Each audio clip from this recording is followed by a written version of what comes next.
तो जनगणना 2027 में हमारा प्रशिक्षण लगा हुआ था। ये प्रशिक्षण था रामनाथ सिंह महाविद्यालय चैल में, और ये 3 दिवसीय प्रशिक्षण था। जनगणना 2027 में हमारा पहला दिवस था, बहुत ही अच्छा रहा, और सेकेंड डे भी हम लोगों का बहुत अच्छा रहा। इस दिन हम लोगों को ये ट्रेनिंग इसलिए दी जा रही थी क्योंकि जो जनगणना 2027 है पूर्णतः डिजिटल है, और इसको बहुत ही अच्छे से और सावधानी पूर्वक करना है, क्योंकि ये जो जनगणना हो रही है ये पहली बार डिजिटल हो रही है। नहीं, इससे पहले जो 2011 में थी वो मैनुअल थी। तो हमारा प्रशिक्षण था और पहले दिन बीत गया था, दूसरे दिन हम समय से अपने प्रशिक्षण हॉल में पहुँचे और उसके बाद जो है हमने अपना प्रशिक्षण स्टार्ट किया। प्रशिक्षण में हम लोगों को सिखाया गया कि कैसे हमको जनगणना करनी है, कैसे हमको चिन्हित करना है, कैसे हमको नक्शा बनाना है, नजरी नक्शा बनाना है। तो उसी बीच भी कुछ मस्ती भी चल रही थी, क्योंकि लगातार हर कुछ सीखते सीखते बोर हो रहे थे।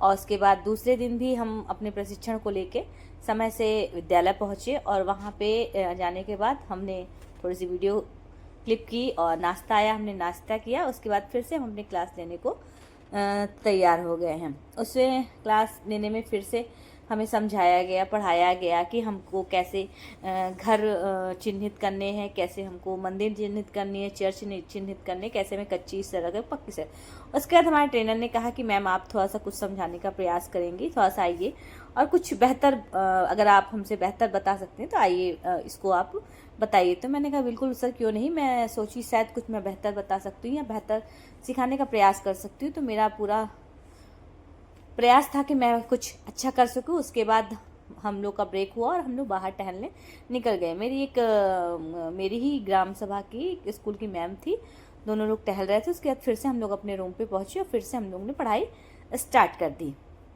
फिर बाहर आए, फिर घूमे और थोड़ा सा ऐसी मस्ती चल रही थी, घूम रहे थे, फिर रहे थे, क्योंकि ये जो 3 दिन का जो समय था इसमें कई ब्लॉकों के टीचर्स लगे हुए थे और सभी एक दूसरे से बहुत समय बाद अंतराल होता है ना कि एक मंच हो जाता है जिसमें आके सभी लोग मिल लेते हैं। तो ये यहाँ पे ऐसा ही कुछ था कि हम लोग जिसको जानते थे वो भी सब यहाँ आए थे, और यहाँ पे नाश्ते की, लंच की, सभी की सुविधाएं थी जो कि सही थी, और इसमें कोई हम कमी नहीं निकाल रहे हैं, लेकिन अच्छी सुविधा थी। और मैं लगातार प्रयास कर रही थी कि किसी चीज़ को मैं बेहतर तरीके से किसी को समझा सकूं। और उसमें ये भी बताया गया था कि जो मोबाइल है इसमें मोबाइल का ज़्यादा यूज़ है, इसमें ज़्यादा स्टोरेज, ज़्यादा रैम जिसके मोबाइल में रहेगी वो उसको बहुत अच्छे से यूज़ कर पाएगा, क्योंकि 4 रैम तो वो ऐप ही ले रहा है, इसलिए मोबाइल हमारा ज़्यादा रैम और ज़्यादा स्टोरेज का जो हमारा विद्यालय था वो भी ऑन रोड था, जिसमें किसी प्रकार की किसी को कोई समस्या नहीं हो रही थी। तीसरे दिन ये लास्ट डे था, तो बहुत सी चुनौतियां थी कि जो 2 दिन हमने सीखा वो हमें आया कि नहीं आया, या अगर नहीं आया तो उसको हम कैसे करें। तो आज पूरा प्रयास था कि हम सारी चीज़ों को बहुत अच्छे से सीख लें, समझ लें, कर लें, जिसको जो 21 मई से जो जनगणना होनी है उसमें हम अपना पूरा सफल प्रयास दे सकें। तो सर बता रहे थे कि कैसे क्या करना है, उसको प्रोजेक्टर के माध्यम से बता रहे थे, क्योंकि आज लास्ट डे था। तो सर का भी कहना था कि किसी को किस तरह की कोई समस्या हो तो उस चीज़ को पूछ सकते हैं। तो हम लोग भी यही कर रहे थे और उसको अच्छे से देख रहे थे, पढ़ भी रहे थे, क्योंकि आज हमको अपना विकल्प भी बनना था। और आज जो जनगणना के लिए जो बुकलेट बनाई गई है, जिसको हमें समझाया जा रहा है प्रोजेक्टर में, वही आज हम लोगों को बुकलेट मिलनी थी। तो मैम लोग सभी लोग आज बहुत खुश थे, क्योंकि सबका कहना था कि अब 3 दिन की ट्रेनिंग के बाद फिर से अपने विद्यालय जाएंगे और अपने अपने बच्चों को फिर से पढ़ाना शुरू, क्योंकि हम लोग बच्चों से आज 3 दिन से दूर थे, तो थोड़ा सा बच्चों की याद आती है। तो वही पढ़ रहे थे सब लोग और देख रहे थे एक दूसरे से, उसके बारे में चर्चा कर रहे थे कि कैसे किया जाएगा, कैसे नहीं किया जाएगा, कोई समस्या होगी तो कैसे हल करेंगे। उसके बाद मैंने फिर से थोड़ा सा प्रयास करने का प्रयास किया, उसको समझाने का प्रयास किया कि इसको हम लोग कैसे किस तरीके से बहुत अच्छे से कर सकते हैं। क्योंकि जो ऐप था उसमें हमें पहले प्रशिक्षण के लिए ऐप में बताया गया था कि आप उसको ऐप को यूज़ करते हैं जिसमें किसी प्रकार की कोई समस्या नहीं आएगी। क्यों? क्योंकि वो ऐप में अगर कोई त्रुटि भी होती है तो 21 तारीख को स्वतः ही वो निष्क्रिय हो जाएगा, जिसमें हमें कुछ भी करने की ज़रूरत नहीं है, क्योंकि उसमें मेंशन हो रहा है इस चीज़ का। और हमें आज जो ओरिजिनल ऐप था उसको भी डाउनलोड कराया गया। इसके बाद आज का जो मौसम था बहुत ही सुहाना था, सुबह से ही मौसम बहुत अच्छा था, लेकिन लास्ट में जब ब्रेक का समय था तो रिमझिम रिमझिम बारिश शुरू हो चुकी थी। और बारिश को देख के मुझे बहुत अच्छा लगता है, क्योंकि बारिश में भीगना, बारिश की बूंदें, ये सब बहुत अच्छा लगता है। क्योंकि जो ये प्रशिक्षण था, जो हमारा चौथा बैच था, इससे सारे जो बैच थे वो गर्मी में बेचारे परेशान थे, क्योंकि गर्मी आप सभी लोग देख रहे थे कितनी ज़्यादा गर्मी थी। तो हम लोगों ने उस मौसम का पूरा आनंद उठाया, अच्छी अच्छी वीडियो ली, बनाई, और अच्छी अच्छी क्लिप ली, फ़ोटो ली सब लोगों ने।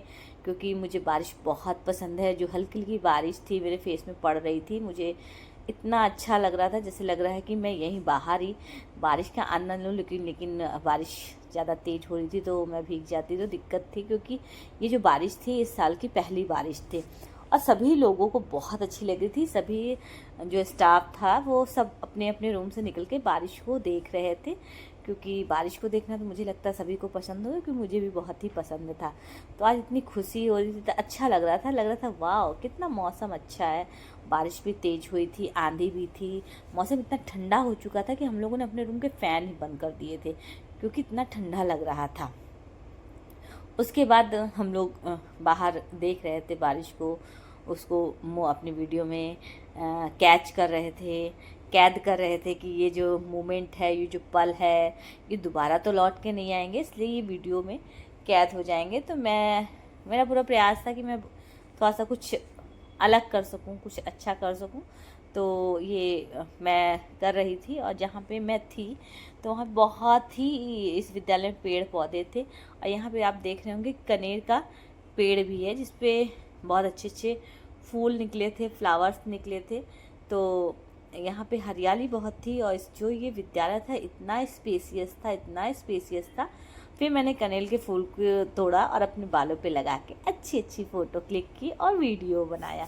इसके बाद पहुँच गया रूम पे, और रूम पे सर ने फिर से अपना वही रूटीन स्टार्ट किया, जो उनका कार्य था, और हमें जो समझाना था वो हमें समझा रहे थे। इसके बाद जिसको भी समस्याएं आ रही थी वो पर्सनली सर जो है सबको समझा रहे थे कि ये लीजिए, मैं आप लोगों को समझा दे रहा हूँ, किसी प्रकार की आपको कोई समस्या ना आए।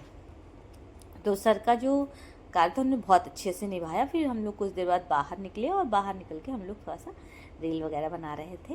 तो सभी लोग कह रहे थे कि बहुत अच्छी आ रही है, हमको दे दीजिए, हमको दे दीजिए। तो बाहर निकल के मौसम भी अच्छा था, तो थोड़ा सा आनंद ले रहे थे। क्योंकि ये लास्ट दिन था, और सब कल तो ऑफ है। उसके बाद परसों सभी लोग अपने अपने स्कूल पहुंच जाएंगे, और वहीं पे फिर अपना अपना पठन कार्य चालू कर देंगे। तो इसके लिए बारिश आप देख ही रहे हैं कितने तेज़ हो रही है। और बारिश इतनी तेज़ थी कि आप देखिएगा वीडियो में कि पूरा स्टाफ बरामदे में बारिश को देख रहा है, और कि इतनी बारिश अचानक से, क्योंकि अब की जो मौसम का मिजाज रहा वो कुछ समझ में नहीं आया कि कैसे। ये देख लीजिए कितना जो स्टाफ है वो बाहर खड़ा है और देख रहा है, बारिश का आनंद ले रहा है सारा। क्योंकि सभी को एक गर्मी जब होती है तो सबको गर्मी से निजात पाना रहता है, लगता है कब बारिश होगी, कब बारिश होगी। और जब बारिश होती है तो बहुत ही अच्छा लगता है। मुझे तो बहुत अच्छा लगता है। अब आपको तो मैं नहीं जानती, बट मुझे बहुत अच्छा लगता है बारिश। मैं तो बारिश का वेट करती हूँ कि कब मानसून आएगा, कितने दिन आएंगे। मैं तो अपडेट देखती रहती हूँ। मेरे यहाँ का तो स्टाफ कहेगा कि मैम आपको मानसून की बहुत चिंता थी, सबसे ज़्यादा अपडेट आप मानसून की देखती थी, क्योंकि मुझे अच्छा लगता है। उसके बाद आज लास्ट डे था, सबको जनगणना की पुस्तक मिलनी थी, मुझे भी वो आज जनगणना की बुकलेट मिल गई, जिसको देख के मुझे बहुत अच्छा लगा। उसके बाद